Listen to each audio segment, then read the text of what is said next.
In this video, you'll learn how to cancel your Stan Store subscription. By following these steps, you will successfully end your subscription and avoid any future charges. Begin by navigating to the Stan Store website. Once the page loads, look for the option to log in. Enter your credentials in the provided fields and click the login button. After logging in, you will be directed to your account dashboard. Next, locate the settings option in the left sidebar of the dashboard. The sidebar is typically displayed prominently on the screen. Click on Settings to access your account settings. Once you are in the Settings menu, you will see several tabs. Click on the Billing tab.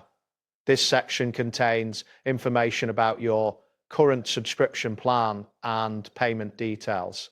In the Billing section, look for your current subscription plan. It should be clearly listed, allowing you to review the details of your subscription.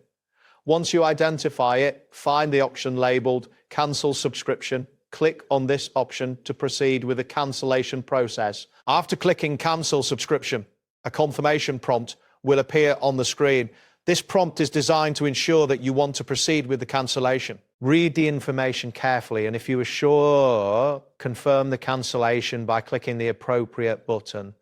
Once you confirm, you should receive a notification indicating that your subscription has been successfully cancelled. That wraps up today's guide. Thanks for watching, and catch you in the next tutorial.